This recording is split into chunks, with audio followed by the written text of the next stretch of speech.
Вітаю! Я Олеся Вовк, і сьогодні маю радість провести для вас вебінар про викладання читання та письма молодшим школярам. Але перед тим, як ми перейдемо до самого вебінару, я хочу поділитися з вами інформацією про TalkEn.Cloud, про платформу, завдяки якій сьогодні і проводимо цей вебінар. Отже, TalkEn.Cloud, що це? Найперше, це є велика бібліотека інтерактивних підручників. Тут знаходиться понад 50 інтерактивних цифрових підручників для рівнів від Pre-A1 до C1, як для школярів, так і для дорослих. Саме тут можна знайти Teacher's Guide, деталізовані плани занять, похвилинні плани занять до кожного підручника. Саме тут можна відслідковувати прогрес учнів у виконанні завдань в їхніх підручниках. Також тут наявна система тестів з автоматизованою перевіркою до кожного підручника, а також Placement Test. Також у цій бібліотеці знайдете багато інтерактивних worksheets на різні граматичні, лексичні теми, а також тематичні worksheets.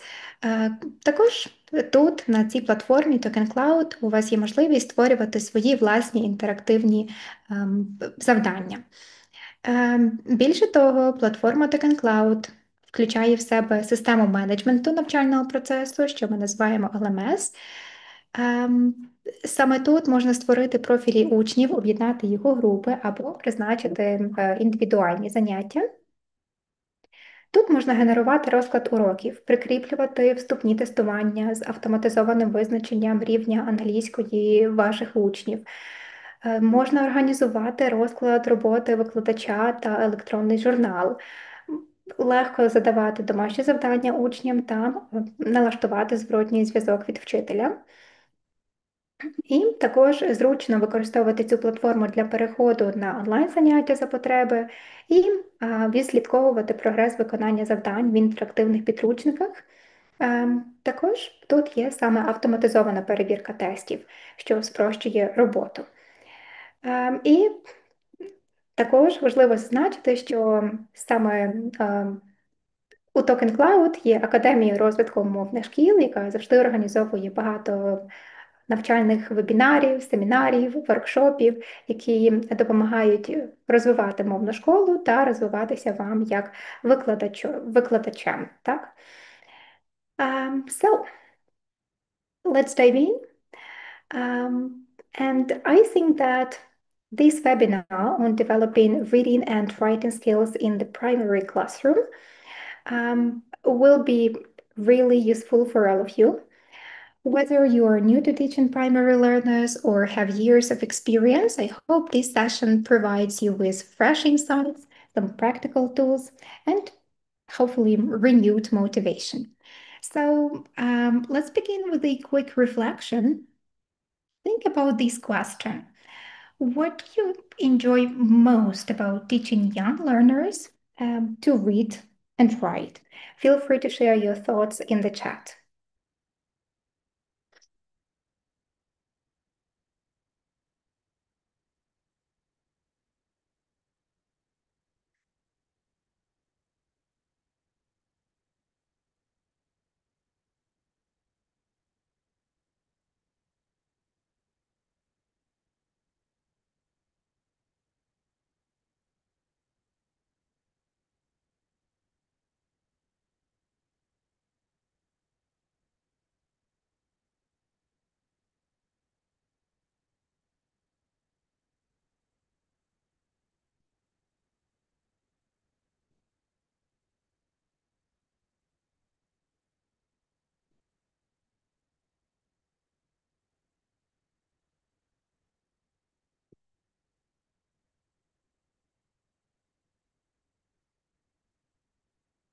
Okay, see answers. Thank you.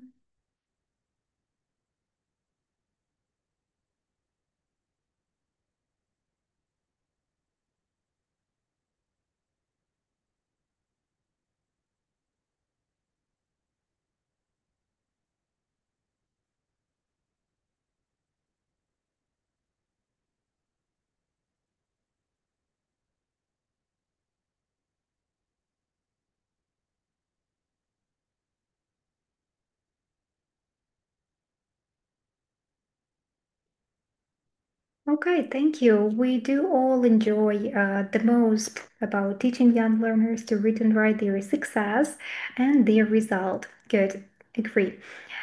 So let's take a look on the agenda. And by the end of this session, I hope that you will understand what literacy means in context of the primary classroom.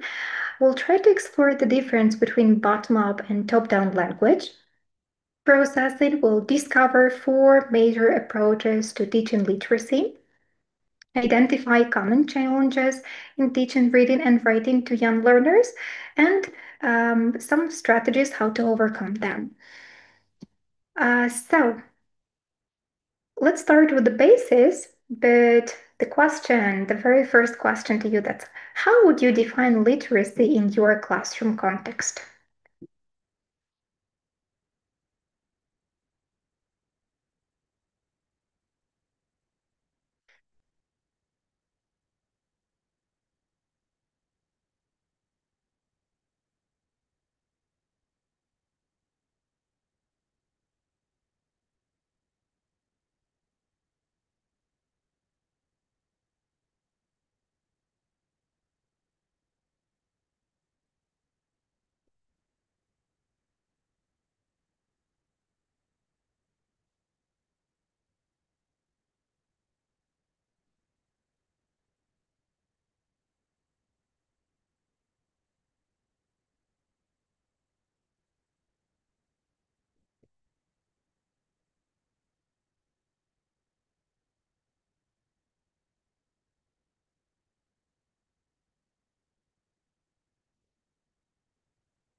Or you can type some answers to the chat.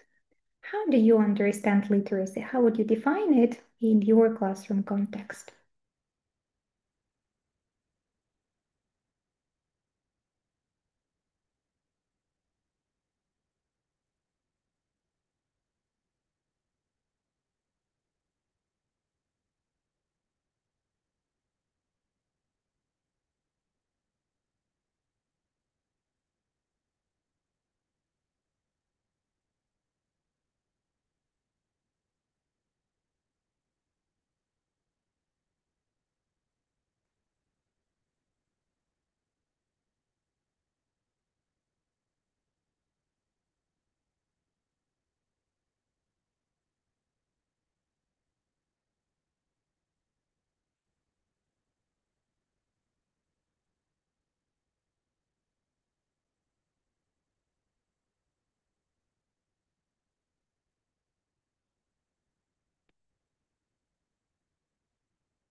Agree.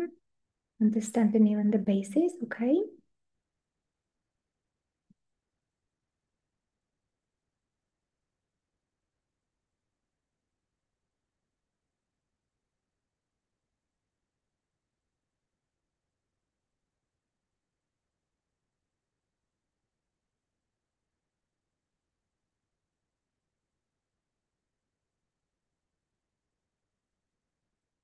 Right. So we often think of literacy as just being able to read and write. But in today's classroom, especially when learning a new language, literacy means much more. In the primary classroom, literacy involves a range of receptive and productive skills.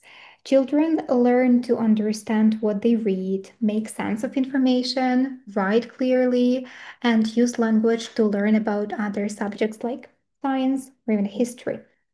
When it comes to learning English, literacy also means building phonics skills. So it means kind of knowing how learners, knowing letters and sounds, how they go together.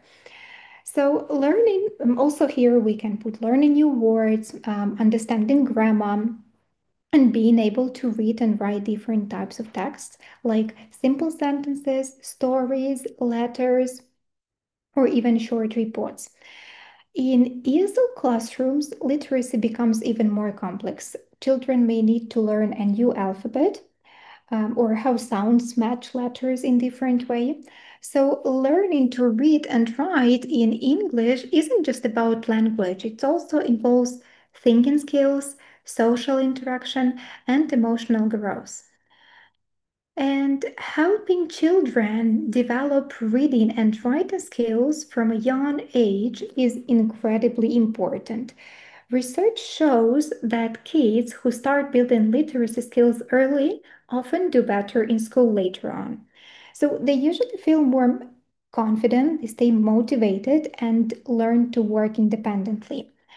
One study even found that children who enjoy reading from an early age tend to do better on thinking and memory tasks as teenagers, and they often have better mental health too.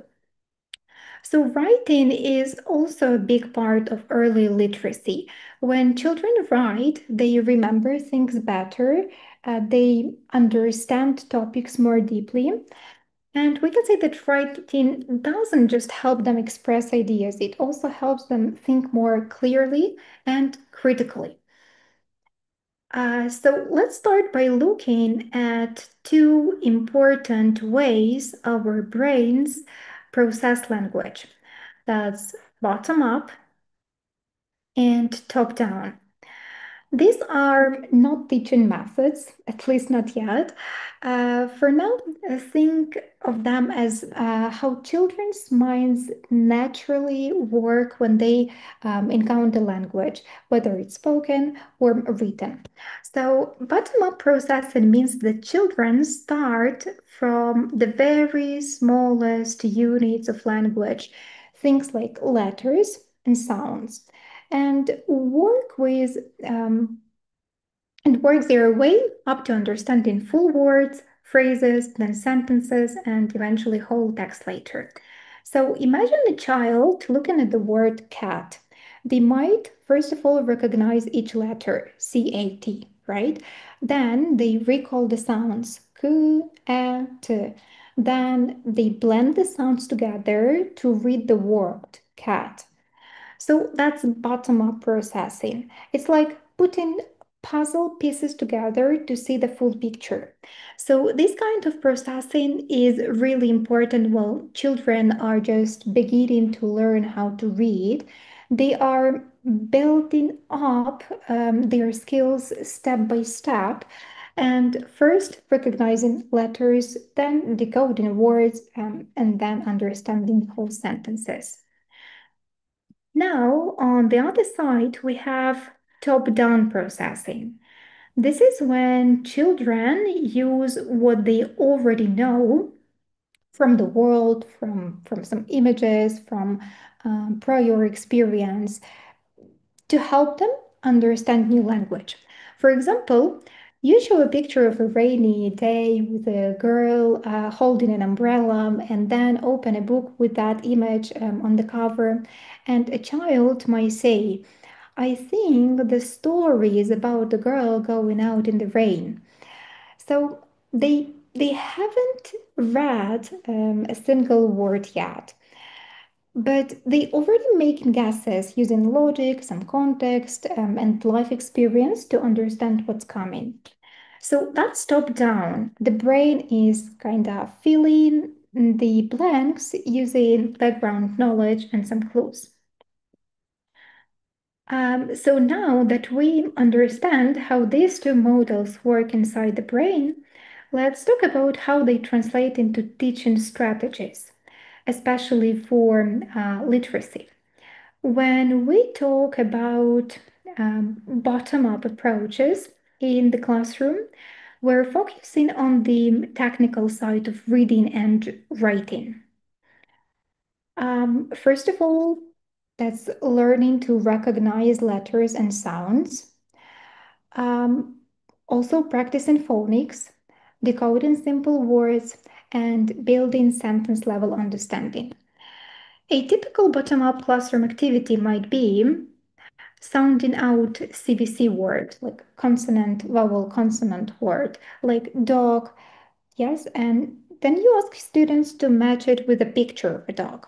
And then you can even ask your students to write a sentence when the dog is big. So this helps children develop accuracy and fluency. They get more confident reading and writing on their own.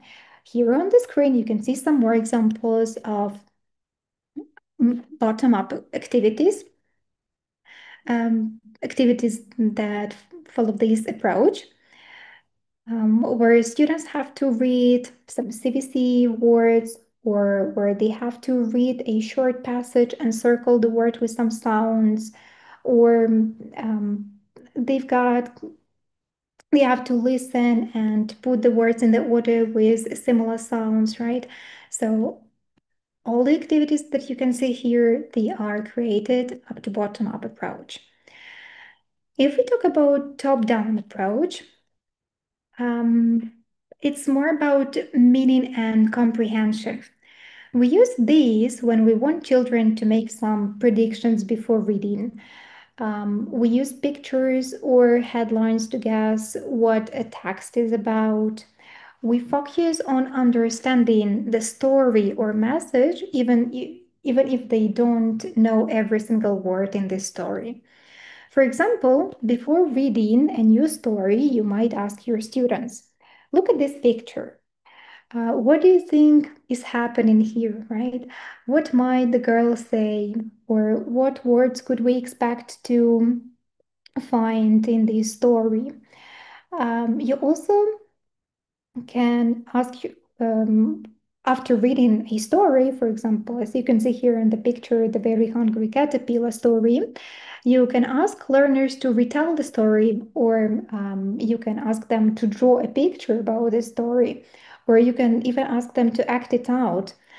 One more really good activity, that's to ask them to predict title or predict ending of the story. You can even encourage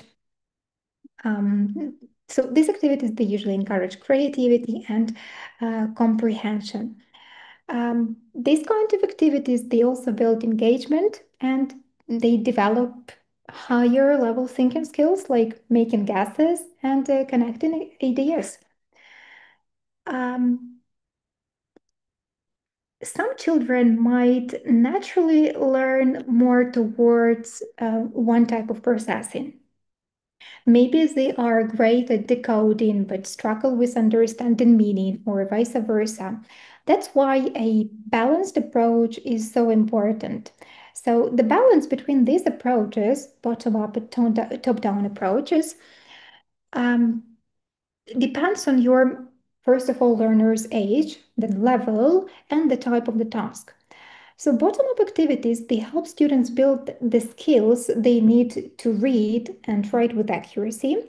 For beginners, especially young learners or those just starting to read in English, we usually focus a bit more on bottom-up skills like letter sounds, blending, and word recognition. Top-down activities help them enjoy and understand what they are reading and writing. As they grow in confidence, we gradually add more top-down strategies like predicting, making connections, and reading for meaning. So when we combine both approaches in the classroom, we support all areas of literacy: decoding, fluency, comprehension, and even motivation. And even better, we can mix both approaches in one activity. For example, let's say you are using a storybook. You can start with a top-down warm-up. For example, show the cover and ask what they think the story will be about. Then you can move into bottom-up reading practice, sounding out new words or matching text to pictures or some paragraphs of the text with some pictures. And then you can end with a top-down reflection. You can ask your learners how the story made them feel or what they think will happen next. So instead of choosing one or the other, think of them as a complementary tool. You might start a lesson with a top-down activity to activate curiosity and then move into bottom-up work to build skills. or the other way around. So the goal is to create a well-rounded literacy experience that meets learners where they are and moves them forward step by step. So just to sum up, I would like to say that bottom-up approach, it builds the foundation. Top-down builds understanding, and together they can build readers. And as teachers, your goal is to guide our learners through both, helping them not only read the words, but also make sense of a story. Um, Not only two approaches are there, there are two more, which I would like to focus on. Um, so in real life, we don't use language in isolated pieces. We don't just read without ever listening or write without speaking. All four skills, reading, writing, listening, and speaking, they are connected, and we often use them together to communicate effectively. That's why many teachers now use what's called the integrated skills approach. Um, oops.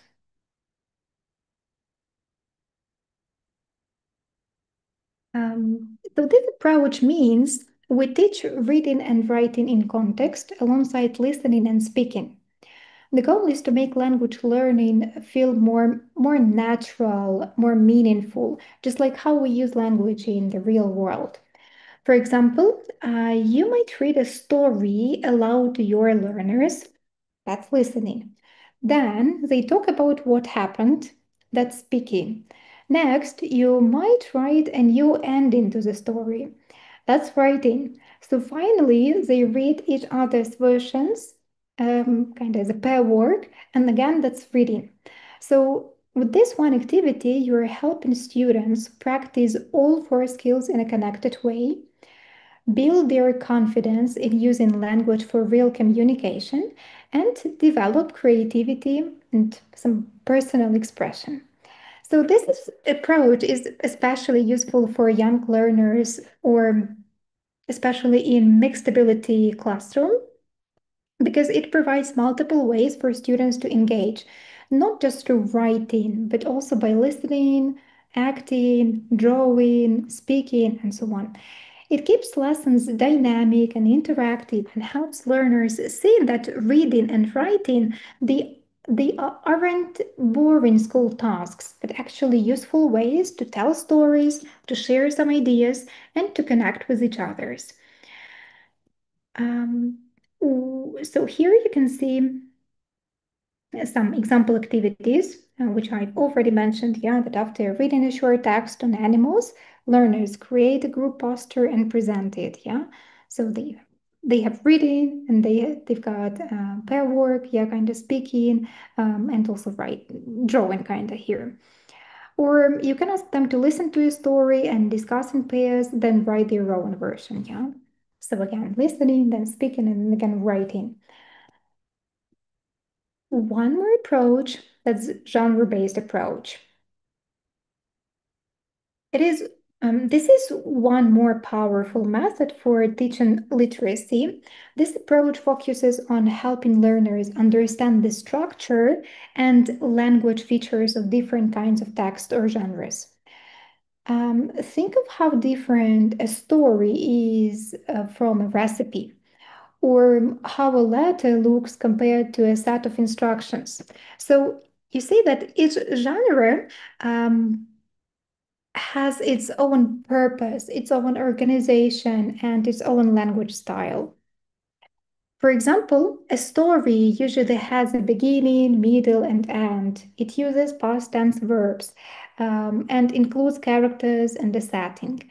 A recipe uses imperative verbs like chop, mix, bake, and often has short steps with time or quantity words. If we talk about instructions, they might use numbered steps, maybe some diagrams, and clear comments to explain how to do something, right? And in the genre-based approach, we explicitly teach these patterns. We show students how texts are built, what kind of language to expect, and how they can create similar texts themselves. So, this is especially helpful because many children struggle with writing not due to lack of ideas, but because they don't know how to structure their writing or what kind of language to use. And by focusing on different genres, we give them a framework, a kind of map to help them plan, write, and improve their texts. It also helps students read more effectively because when they know what to expect from a certain genre, it's easier to predict, understand, and even remember some information. So, this approach can be used in many fun and creative ways. For example, after reading a fairy tale, students write their Rowan using the same structure, right?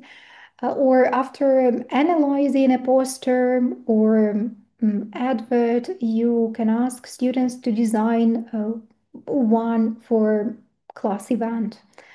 Or after reading instructions on how to make a paper boat, they write their own instructions for making a snack, right?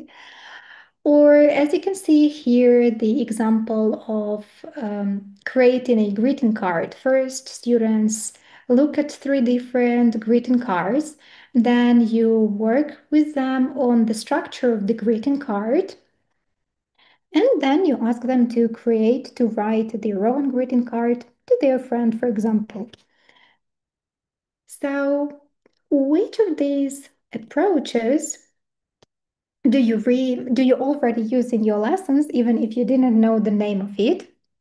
Or which one would you like to try out or explore a bit more in your next classes, and why?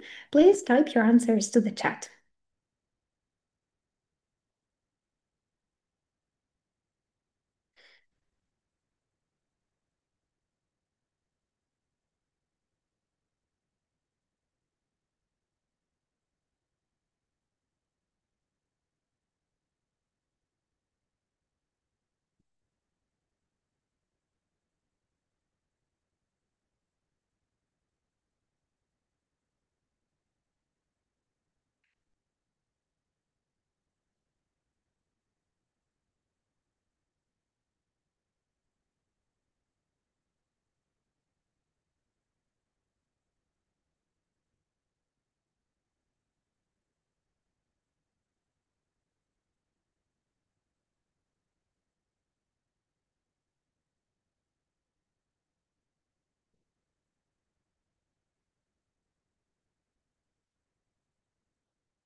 Okay, thank you for your answers.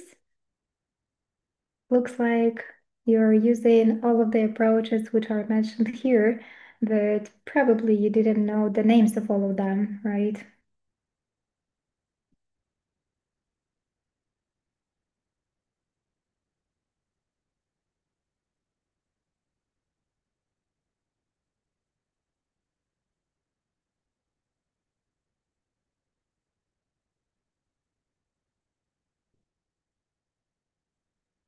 Okay, so now you know some of the approaches which you can use in your further classes. Now I also would like to share with you some of the strategies for teaching reading and teaching writing. Let's look at some practical strategies for helping our learners become confident readers and confident writers.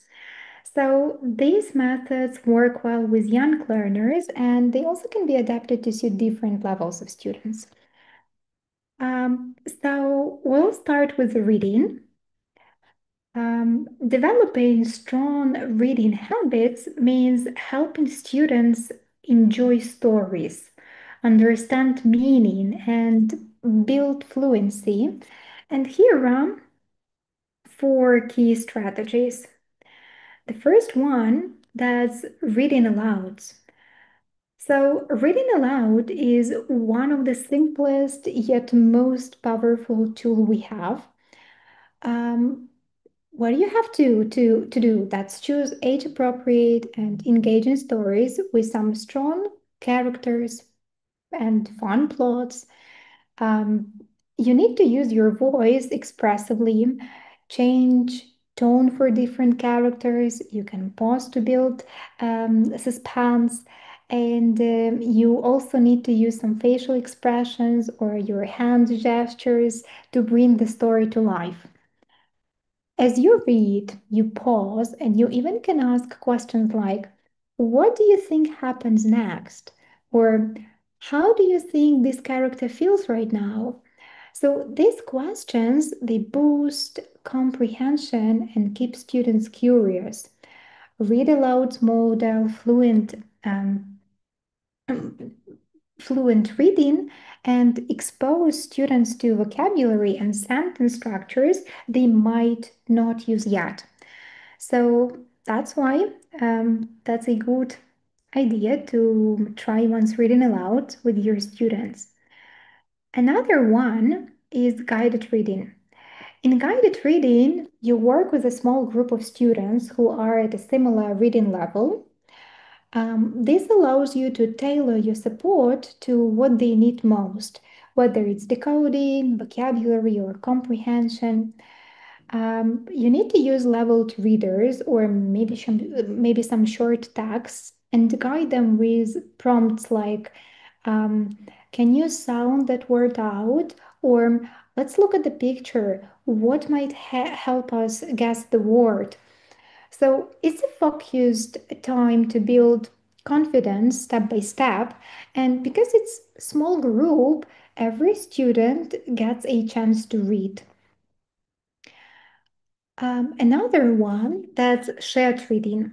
This is when you and the class read a text together, maybe a big book or a projected story or a printed handout. You are modeling fluency and expression, but students are actively involved too. You can point to each word as you read. You can ask students to read along with some repeated phrases. And also you can stop and explore features like capital letters, speech bubbles, or maybe some pronunciation. So this method supports students who are still building decoding skills and shows them how reading sounds when done fluently. And the last one that we've got here on the list, that's paired reading. In this method, students read in pairs. Often we put one stronger reader with one developing reader. They take turns or read together, and it's a great way to build confidence, encourage peer learning, and create a safe, supportive environment for your students. Some teachers use timers to structure this paired reading. For example, 2 minutes per reader. Or it's a better idea to ask one partner to read while the other follows along and helps with some tricky words. And I can say that it makes reading more social, and sometimes children are more relaxed reading with a peer than in front of the whole class. That's not as stressful for them. Now let's move on to writing, to strategies for teaching writing. Writing can be more intimidating than reading, especially when learners are just starting out. That's why it's important to scaffold the process step by step with lots of support along the way. And here are some tried and true strategies. Again, there are four of them. The first one, that's model writing. Um, You start by writing in front of your students. For example, you can write a short paragraph on the board, but talk out loud as you do it.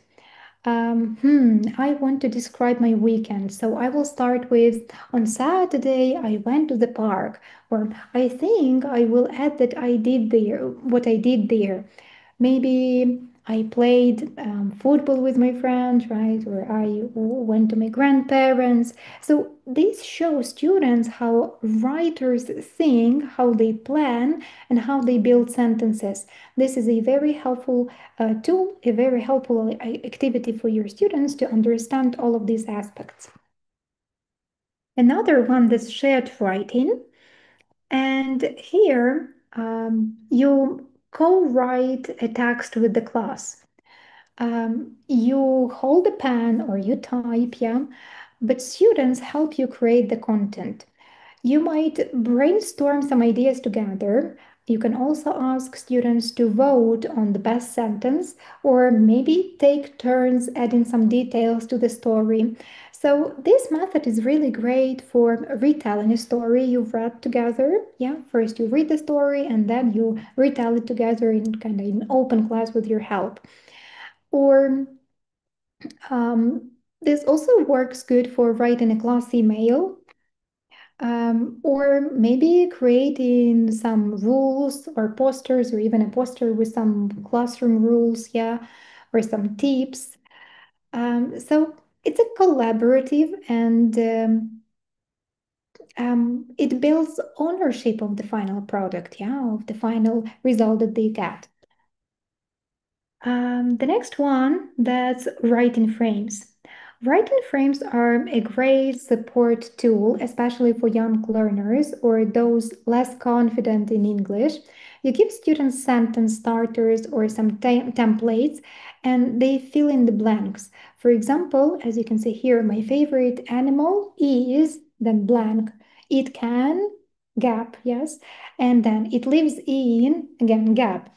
So this helps them focus on content without getting overwhelmed by some grammar or some structures. Over time, they will write in more freely as they gain some confidence with the help of those sentence starters or templates that they've been using earlier. Um, and the very last one that we've got here on the list, that's independent writing. When students are more comfortable, give them a chance to write on their own. You may invite them to keep a daily journal or write a short story based on a class picture, or maybe describe a class trip or activity, or write a thank you cards, letters, or even some comics. So the key here is frequent, low pressure writing. The goal is not perfection. Is building fluency and personal expression. And one more a really good idea that I would like to share with you is, let's say, a fun long-term idea. That's to create a class book. Um, each student writes one page, even just a few lines and a small picture, yeah, drawing. And then you put them together into a real book. You can print it or you can publish it, maybe on a website if you have any, or maybe by reading it aloud to some other classes or posting it online for parents. Yeah. Um, and Even then, in 10 years or even in 5 years, you can show them their book that they've created on their own. That's something super cool uh, and really memorable, not only for your students, but also for you. So, which of these reading or writing strategies do your learners respond to the best, and why do you think that is?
Right, frank writing.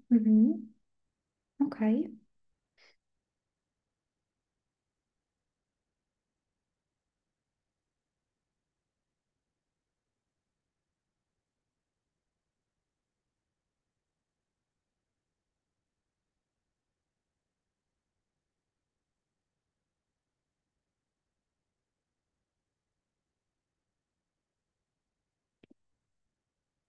Right. Writing frames, good. hmm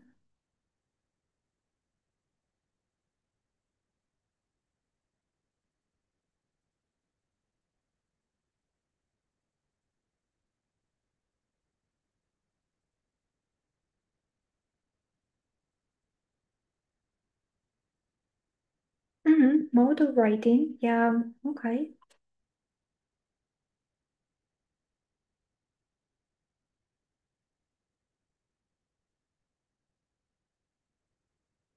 Yeah, continuing the sentences, right? That's writing frames, yeah, framed writing. Yeah, I agree that writing frames are really great support tool for your students. This helps to focus on content without getting overwhelmed by all of these grammar structures, yeah. So yeah, I agree that writing frames work really good with students, especially with young learners. Right, thank you for sharing. So if we talk about reading, developing reading and writing skills, so let's be honest, teaching literacy isn't always smooth sailing, right? There are real challenges we face in the classroom, especially when working with young learners or beginners. But the good news is that for every challenge, there is a strategy that can help. So let's look at some of the most common issues and how we can respond to them creatively and effectively. Um, so in many classrooms, um, writing becomes all about handwriting.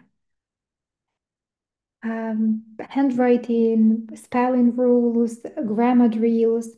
So, of course, these are important, but we don't want learners writing cat, CAT, as KT, right?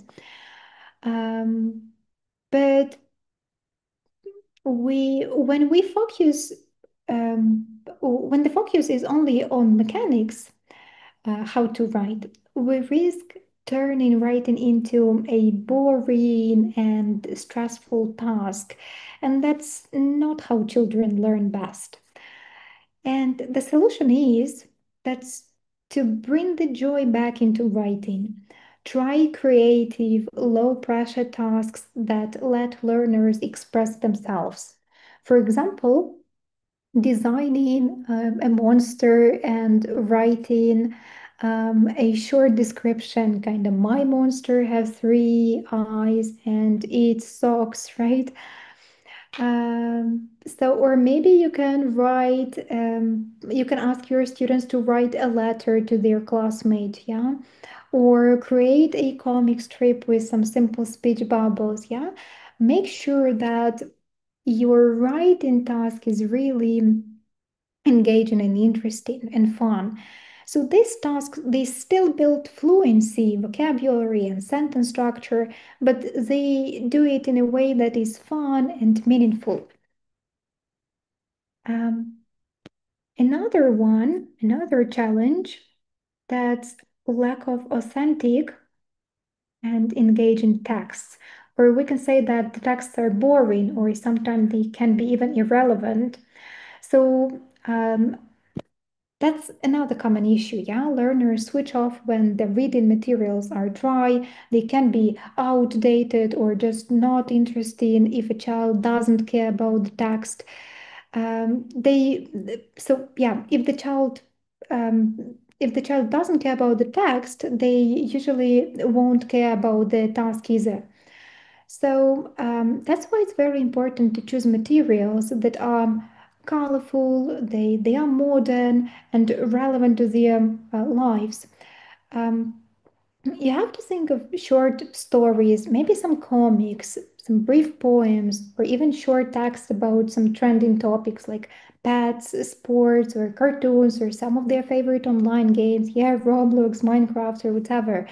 Where possible, let learners choose their own book or reading material, even if it's just once a month.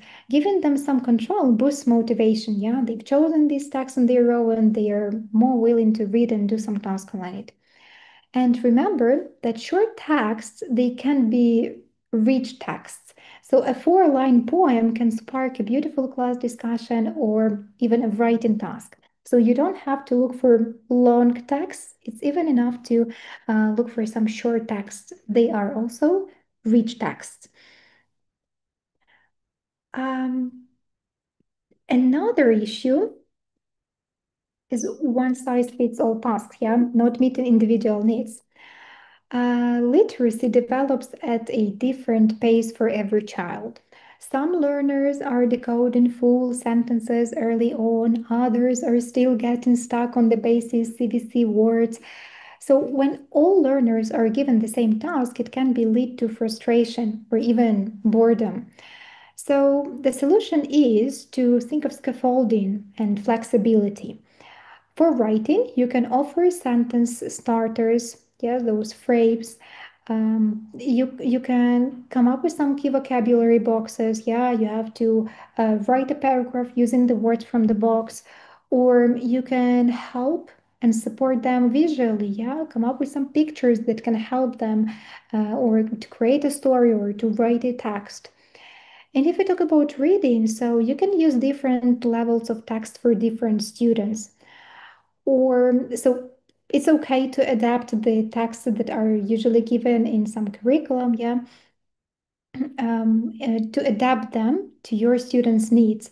And you can even distribute different text, kind of the same text, but adapted to different level of your students to your classrooms. Or you can allow students to work in pairs, especially mixed ability pairs, where stronger readers support those who need a boost. So the goal is the same for everyone, access and progress, but the path can look a little different for each learner, or the text can be the same, but the tasks for the text, yeah, um, some detailed reading text, yeah, tasks, they can be different, simplified for some of the students. So it's okay to do this. So scaffolding, that's a really good idea to meet individual needs. Another challenge, that's skipping the pre-reading or pre-writing stages. Sometimes we dive into the main activity too fast. We think that we won't have enough time for all of the stages, for all of the activities. We hand out the worksheets or open the book, and learners look confused, and even sometimes they are disengaged. That's often because they haven't had a chance to activate their background knowledge or get curious about the topic. So, the solution is to slow down a bit and to warm them up. Before a reading or writing task, it's a good idea to build a bit of context. Show a picture, ask a few questions, discuss them, or play a short video clip. Even just a even just discussing the title of a story or doing a quick brainstorm helps prepare the brain for the task ahead. So, these pre activities are like mental stretching and they can make a huge difference in understanding and engagement. They will be willing to read and they will be interested in the topic, in the text, or in the writing task. The next challenge that learners usually rely too much on the teacher. It's very common for students to wait for the teacher's help before trying anything on their own. But if it becomes a habit, they never develop the confidence to check or to correct their own work. So the only thing you have to do is start building autonomy early in small ways. You can teach learners to reread, yeah, to proofread their sentences, their texts out loud, and ask, "Does this sound right?" Yeah. You can encourage simple peer reading, um, kind of peer feedback reading, right? Um, read each other's texts, read each other's writings, and tell your partner one thing you like and one thing to improve. Um, and also, don't forget to celebrate effort just as much as accuracy. So, when students feel safe to try, even if it's not perfect, they grow faster. So, don't forget to praise your students and to celebrate some effort. And the last common challenge that I would like to focus on that no clear purpose for writing. Um, this one is a big demotivator when students write something, they hand it to the teacher, they get a grade, and never see it again. So there is no audience, no real world use, and as a result, not much excitement. So that's very important to give learners a purpose and audience. You can try writing pencil letters to another class or maybe school or maybe some real people. You can try publishing a class newsletter with student written articles. Why not?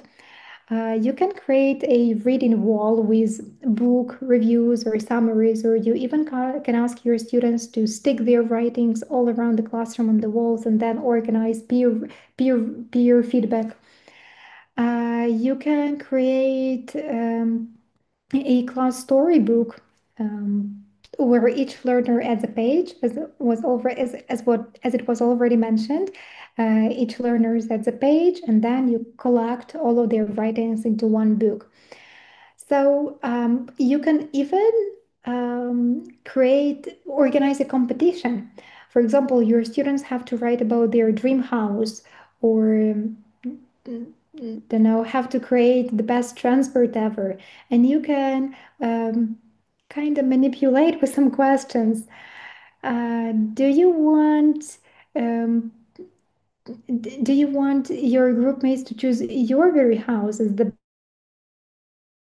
one? So what do you need to do for this? Do you need to use the words? Do you need to use do you need to create a perfect picture? Yeah. So you can use some those kind of Manipulate your questions to give learners a purpose to and an audience. Yeah, they need to know who will read their stories and why do they need to do it. Yeah, they need to know what's the reason for writing, not just to get a grade to hand it to the teacher and to get a grade, but make sure that it's really useful and needed.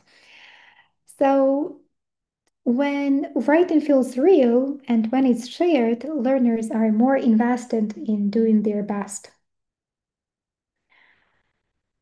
Right. So let's reflect a bit. And which of these challenges feels most familiar to you? And what's one small shift you could make to start tackling it? Write your reflections to the chat, please.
Right, that's a big problem, and students often rely only on the teacher. So the only thing that you can do that's try give them more um, individual tasks, yeah, and to, as I said, encourage write or speak, write or read independently and focus not on accuracy but on context.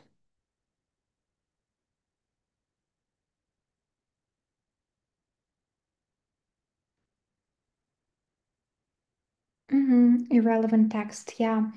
So that's good that you can adapt them and don't be afraid adapting some text or even some tasks.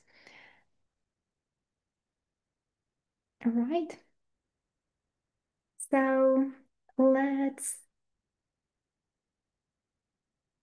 right?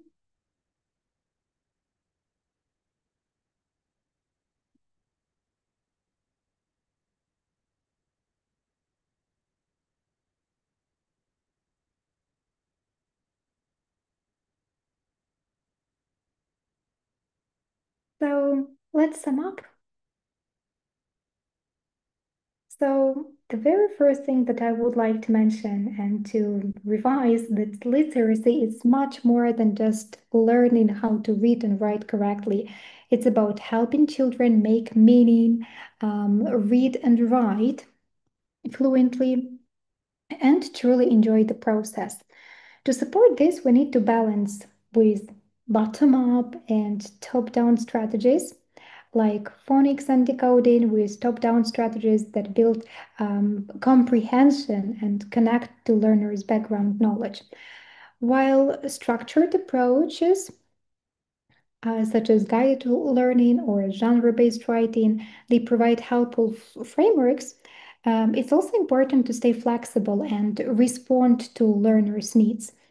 Most importantly, we should support children through clear modeling, helpful scaffolding, and tasks that spark joy and creativity. So now I would like to encourage you to come up with your own summary and answer the question that you can see on the screen to the chat. What is one idea that you would like to take from today's session and try next week in your classroom? type it in the chat. And also a good idea that's to write it on a sticky note and post it by your desk or to put it somewhere on your desktop.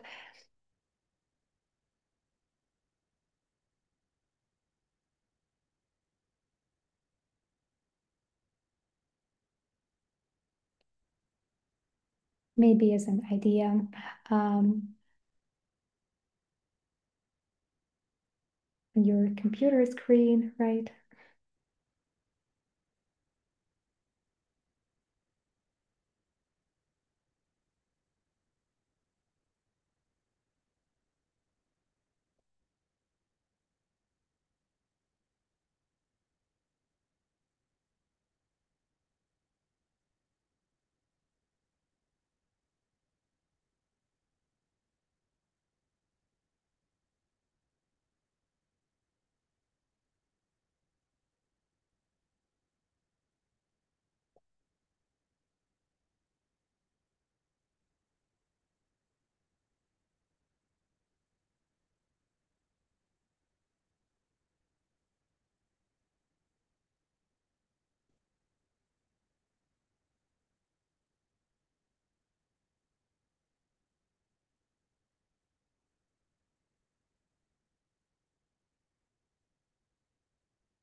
Trying genre-based approach.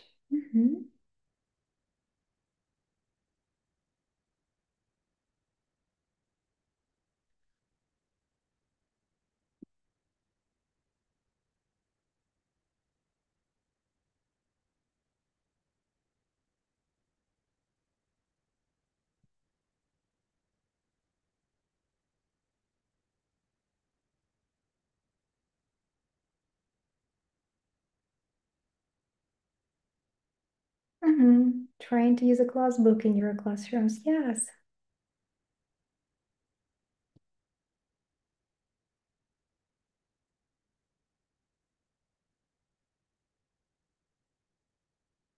All right. So thank you so much for your time and energy today. I feel like you are doing the vital work of shaping how children see and use language.